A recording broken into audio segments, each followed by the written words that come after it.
हा फाननानै आं सोलिबोनानै आं माबादो गथ' गथाय आं फोरोंहोबोदो नाथाय आं बे हालोदाव जुदि आंनो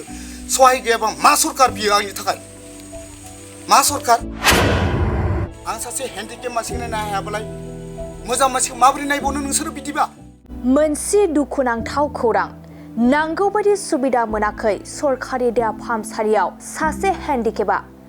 बिदिब्ला आं सोरखारि देहा फाहामसालिखौ फोथाया हेन्डिकेप जानानैबो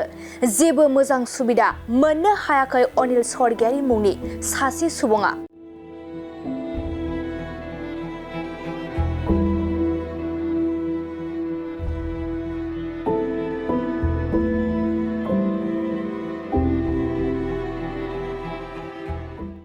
गोबां दुखु मोननाय फोरमायदों अनिल स्वर्गियारिया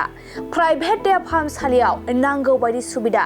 मोननो हायोब्ला सरकारि देहा फाहामसालियाव मानो सुबिदा मोननो हाया प्राइभेटआव मोनोबा मानो सरकारनियाव मानो मोना सरकारनियाव धेमाजि जिल्लानि जार्मनबारि गामिनि अनिल स्वर्गियारिया थांनाय 13 आगस्ट खालि बिस गोनां बुट मोनजानानै सरकारि देहा फाहामसालियाव लांदोंमोन नाथाय अब्लाबो नांगौ बायदि मोजां सुबिदा मोनैनि थाखाय सरकारखौ दुखु मोननाय फोरमायदों अनिल स्वर्गियारिया फारसेथिं हेन्डिकेप अनिल स्वर्गियारिया फिसा सानैखौ लानानै खस्थयै फिरफिरि सालायनानै जिउ खुंगासिनो दं नमस्कार आं खुलुमबाय दिनै आंनि नामा अनिल स्वर्गियारि आरो गामिनि नामा जाहैबाय जार्मनबारि दिनै आं मा हालोदाव गोलैदो माबोरै होनोबाथाय ना आं दिनै टमटम सालायनानै आंहा न'खराव जेबो गैखाया दिनै टमटम सालायनानै आं दिनै मोनसे साना जानानै जितु आं सरकारि मेडिकेल थांदोंमोन सिलाफोराव थांदोंमोन सिलाफोराव थांनानै आंखौ सिलाफोराव दिग्लार खालामबाय धेमाजि दोनहरदोंमोन सरकारि मेडिकेलाव नाथाय आं बिकलंग मानसिखौ माने सरकारि मेडिकेलाबो आंखौ माने एसेबां माने नायाखै मानो होनोब्लाथाय सरकारि मेडिकेल आं बायदि बिकलंगखौ नायाखै जुदि मोजां मानसिखौ बोरै नायनो आं दा बुहुत माने गिथावना जाना फैदों आंनि गोरबोआव मानो होनोब्लाथाय मानसिफोरा किसुमान दुखिया केरला बेंगल हाजिरा मावनाय आं जेने तेने टमटम सालायनानै आङो जि थाइसे थाइनै दंमोन दिनै आं बायनानै दिनै आं मेडिसिन जानो गोनां जादों दिनै बिथांमोनानो ना हागौ दिनै फोथायाबा दिनै आंनो स्लिप दंखाजोबो जि मेडिसिनखौ बायनांगौ दिनै अनलि सरकारि मेडिकेल होनोबाथाय सेलुनजों मा जानो नाथाय आं दिनै बिराद दुखु नांथाव मोनदो मानो होनोब्लाथाय आं बायदि बिकलंग सासे लेंग्रा बेखौनो जुदि सरकारा नायाखै सरकारि मेडिकेला आंनो बायनांगौबा होमबा दस्राया मा जागोन आं एसेबां खस्थ' खालामनानै आरजिनाय धनखौ दिनै आङो माबाना लादो एसे आंनि निजिनि देहाखौ नायना लादो दिनै अनसुंथाइबो गैया रावनिबो सरकारि मेडिकेल होनदोंमोन सरकारि मेडिकेलाबो आंनो अनसुंथाइ होआखै खिन्थु आं बायनांदो दिनै नाय मा थांदो बिथांमोना नायना ला बेखौ आङो देखायजोबगोन मा बायजोबनांदो बिथांमोना आं देखायगोन सरकारि मेडिकेलाव आङो बिना फैसायाव नङा नै आं सब बायजोबनांदो बेखौ नायना ला आरो नै बेफोरखौ नायजोब आं सिलिबा आरो टेब्लेटबो बुहुत बायना लाबोदों आङो बेफोरखौ नाय आं जेने तेने साना जानानै हामदो आं सासे बिकलंगआ खिन्थु अनेगा माबोरै जायो बेखौ आं मिथिया बेफोर सब सिलिप हरजोबदों आंनो बेफोरखौ नायना ला रायजोफोरा खिन्थु सरकारि मेडिकेल होननानै सरकारि मेडिकेलाव जुदि मेडिसिन मोनाबा प्राइभेटाव मोनोबा होमबा मा खोथा बियो आंनो आसरित गोमोहाबदो मानो होनोब्लाथाय आं सासे बिकलंग सासे सरकारनि मानसि सेन्ट्रेलनि मानसि नाथाय आंखौनो बिदि खालामदोंबा सासे बा गोबां सुबुङा दुखियाफोरा मा जागोन नाय दिनै मा जाना दं साना जानानै बेमाराव गोलैसोना दं दिनै जाया फैसा दं बेया बासिगोन प्राइभेटाव जुदि मेडिसिनखौ मोनोबा सरकारि मेडिकेलाव मानो मोना बेखौ आं अफिसाव हमगोन आं दा आं सासे बिकलंग मानसि बा लेंग्रा मानसि आङो सरकारजोंबो नांनो हानाय गोहो दं आंखौनो जुदि बिदि बायनो होदोबा सिलिखौ नायजुब नोंसोर नाय आं एसेबां खस्थ' खालामनानै आंहा रावबो हेल्प गैया आं जेने तेने खस्थ' मस्थ' खालामनानै आं सोलिफुनाय गथ' गथाय सोलिबोनाय बेयाव जुदि सरकारा मानो बिदि खालामदों आंखौ बिदिबाथ' आं बिसास खालामा सरकारखौ खालामा प्राइभेटखौसो आं बिसास खालामो दा प्राइभेटनियाव जुदि मेडिसिन मोनोबा सरकारनो मानो मोना सरकारनियाव मानो मोना मेडिसिनखौ बायनांगौबा नाय दिनै कागजफोरखौ नाय मेडिसिनखौ नाय मा बायाखै आङो थाइसेबो फ्रि गैया आंनि थाखाय बिकलांगनि थाखाय दिनै नाय बेफोरबायदि इदिबा मा सरकारनि नाम लानानै मा लाब जाखो बियाव दिनै आं सासे दुखिया सासे बिकलांग मानसि जेने तेने आङो टम हा फाननानै आं सोलिबोनानै आं माबादो गथ' गथाय आं फोरोंहोबोदो नाथाय आं बे हालोदाव जुदि आंनो सहाय गैयाबा मा सरकार बियो आंनि थाखाय मा सरकार दिनै आं खोनै दिन नायफिनाखैबा दिनै सासे दुखिया मानसिया मा जाबावगोन बिदिबाथ' सरकारनि खोथाखौ आंनि सायाव लाबनांला सरकारनियाव जुदि मेडिसिन मोनाबा बेफोर मेडिसिनखौ मोनाबा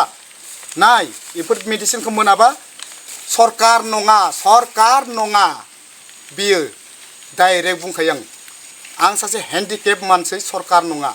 बायनांजोबगौबा प्राइभेटाव मोनोबा मानो सरकारनियाव मानो मोना सरकारनियाव सब बुस्थुखौनो फिसा मुलिबाबो 250 फिसा टेब्लेट आरो टेब्लेट नायबावनो नामा लायनि आङो टेब्लेट बेफोरखौ नाय आंनो मालिना होदो सब बायजोबनांगौ होमबा सरकारा आंखौ मानो इदि माबानिया नायनो हादिया आं सासे हेन्डिकेप मानसिखौ नायनो हायाबालाय मोजां मानसिखौ माबोरै नायबावनो नोंसोरो बिदिबा माबोरै नायबावनो सोर गिदिर बियो आं रागासो जोंबाय दं आं सासे बिकलांग मानसिखौ हालोदाव गोलैना थानायखौ आंखौ जुदि हेल्प होआखैबा बबेनि सरकार बियो फै आंनि खाथियाव आसि देखाय बुंगोन आङो थांखिनानै बुंगोन आङो दिनै आं बेसे दुखु आंनि गोरबोआव हाबदो बेसे दुखु दिनै नाय बेफोर सिलिकन नाय आरो टेब्लेट होफैबावगोन आरो आं मैयासो लाबोबावदो टेब्लेट लायनो थांनि आं टेब्लेट आरो लायबावगोन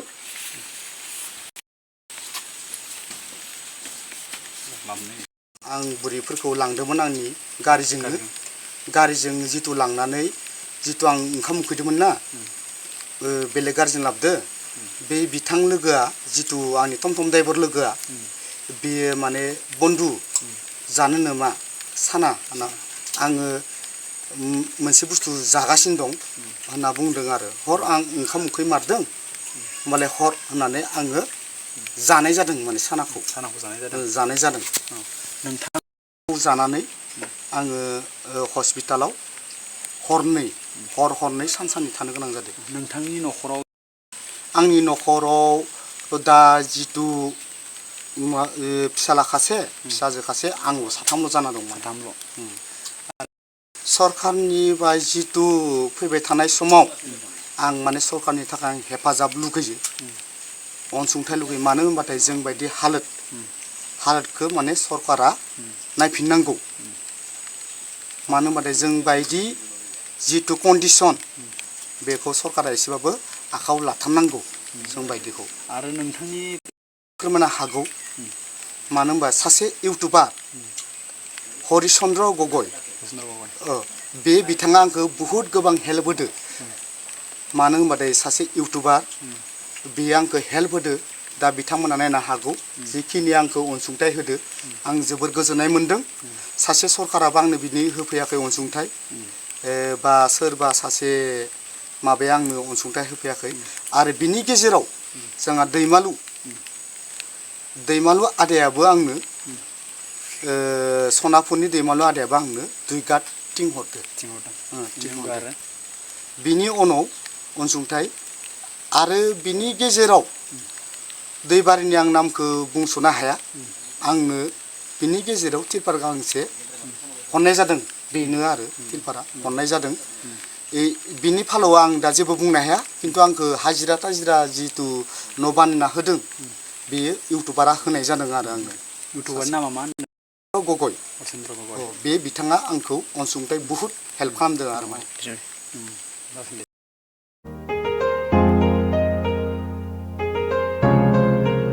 मोनसे फोसावथाय नोंथांमोननि थाखाय मोनसे गोजोनथाव खौरां लानानै फैदों अदालगुरि जिल्लानि सिङाव थानाय डिमाकुसि बरंगाजुलिनि पिपल हलियाव लानानै फैदों नोंथांमोननो लेब्रा मुंनि गंसे गोदान रिजर्ट। नोंथांमोना बे लेब्रा मुंनि गंसे गोदान रिजर्टखौ तामुलपुर रडनिफ्राय फैब्ला सुख्लाय ब्रिजनि आगदा आरो अदालगुरि रडनिफ्राय फैब्ला सुख्लाय ब्रिजनि सिगाङाव आगसिथिंजाय मोननो हागोन। लेब्रा मुंनि गंसे गोदान रिजर्टआ नोंथांमोननो गोसोबायदि सुबिदा खालामनानै होनाय जादों। नोंथांमोना बे लेब्रा रिजर्टआव बर'नि गासै जाग्रा जामुंखौनो मोननो हानायजों लोगोसे बेवहाय नोंथांनि सुबिदा बायदि अर्डार खालामनानै जानो हागोन। जुदि नोंथांमोना तामुलपुरनिफ्राय अदालगुरिसिम थांनाय समाव ओंखामजों लोगोसे बायदिसिना जालांनो गोसो दंब्ला नैबे 8638879656 जानबुं नम्बराव कल खालामनानै सिगांग्रो अर्डार खालामहरनो हागोन।